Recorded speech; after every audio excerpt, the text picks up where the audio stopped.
आज আমি তোমাদের সাথে শেয়ার করছি লক্ষ্মী পুজো স্পেশাল তিলের নাড়ু। লক্ষ্মী পুজোর দিন আমাদের কিন্তু প্রত্যেকের বাড়িতে তিলের নাড়ু হয় বা আমরা বাজার থেকে কিনেও আনি। বানাতে অনেকে আমরা ভয় পাই, ভাবি তিলের নাড়ু বানাতে একটু সময় বেশি লাগে। তো সেই জন্য বলছি আজকে এই রেসিপিটা পুরোটা দেখো। আশা করছি তোমাদের লক্ষ্মী পুজোর দিনের এই তিলের নাড়ু বানানোটা সহজ হয়ে যাবে। তো চলো তাহলে রেসিপিটা শুরু করা যাক।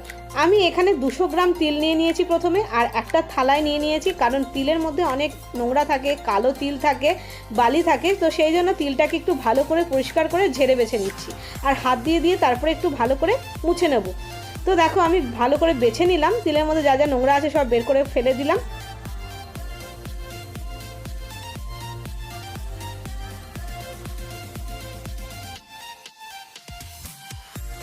আর এবার কড়াই বসিয়ে দিয়েছি, আর গ্যাসটা কিন্তু অবশ্যই সিমে রাখবে, প্রথমেই বলে দিলাম। এবার পুরো তিলটা দিয়ে দিয়েছি, এবার আস্তে আস্তে তিলগুলোকে ভেজে নিচ্ছি। আর তিলটা ভাজতেই যা এটুকু সময় লাগে, কারণ একদম গ্যাসটা সিম করে ভাজবে আর কন্টিনিউয়াসলি নাড়িয়ে যাবে, না হলে তলার দিকে কিন্তু লেগে যায়। আর গ্যাসের ফ্লেম একদমই কিন্তু হাই করা যাবে না।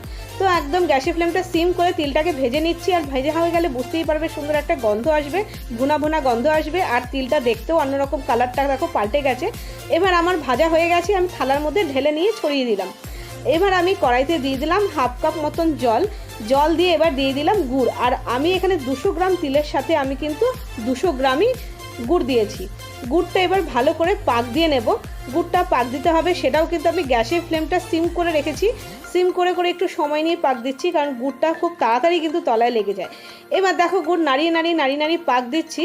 এবার অনেকক্ষণ প্রায় 5 থেকে 7 মিনিট ধরে গুড়টা পাক দিতে দিতে দেখো একটা সুন্দর মতন একটা আঁশ বেরিয়ে আসবে, তখনই বোঝা যাবে গুড়টা পাক হয়ে গেছে। দেখো হাতাটা দিয়ে তোমাদের একটু ফলো করে দেখাচ্ছি, দেখো সুন্দরভাবে একটা আঁশ বেরিয়ে আসছে, তখনই মনে হবে যে গুড়টা পাক হয়ে এসছে।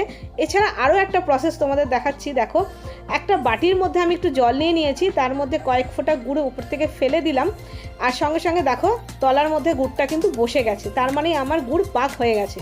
তো দেখো গুড়টা কিন্তু একদম তলায় বসে গেছিলো, তো তার মানে গুড়টা কিন্তু পাক হয়ে গেছে। এখন আমি গ্যাসটা বন্ধ করে দিয়েছি, দিয়ে আস্তে আস্তে ওপর থেকে তিল দিচ্ছি এক হাত দিয়ে, আর এক হাত দিয়ে নাড়াচ্ছি। গ্যাসটা কিন্তু অবশ্যই বন্ধ করে দেবে। এবার আমি ভালো করে কড়াইটাকে ধরে নিলাম, সাঁড়াশি দিয়ে ধরে। গ্যাসটা কিন্তু বন্ধ হয়ে গেছে, তিল দিয়ে গুড় দিয়ে এবার ভালো করে নাড়িয়ে নিচ্ছি।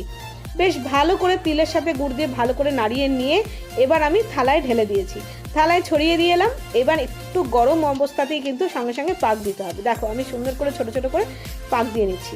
হ্যাঁ, এই সময় একটু কষ্ট হয়, কারণ হাতে একটু গরমটা বেশি লাগে। হাতে একটু তোমরা ঘি মাখিয়েও নিতে পারো, কিন্তু আমি আর ঘি মাখাইনি। যদি ঠান্ডা হয়ে যায় তাহলে কিন্তু কি হবে, তিলের নাড়ু আর পাকাতে পারবো না, তিলের তক্তি হয়ে যাবে, থালার মধ্যে পুরোটা বসে যাবে। সেই জন্য গরম অবস্থাতেই কিন্তু একটু কষ্ট করে তিলের নাড়ুটা বানিয়ে ফেলতে হবে। দেখো এরকম গোল গোল করে নাড়ু আমি বানিয়ে ফেলেছি। তো ফাইনালি কিন্তু আমার তিলের নাড়ু বানানো হয়ে গেছে, আর খুব সহজেই হয়ে গেছে। তো আমি যে স্টেপগুলো করলাম, এই স্টেপগুলো ফলো করে তোমরা কিন্তু বাড়িতে খুব সহজেই এইভাবে তিলের নাড়ু বানিয়ে ফেলতে পারবে। আশা করছি তোমাদের ভালো লাগবে। তো আজকে এই পর্যন্তই, দেখা হচ্ছে নতুন একটা রেসিপির সাথে। ততক্ষণের জন্য বাই বাই, আর তোমাদের সবাইকে জানাই হ্যাপি লক্ষ্মী পুজো।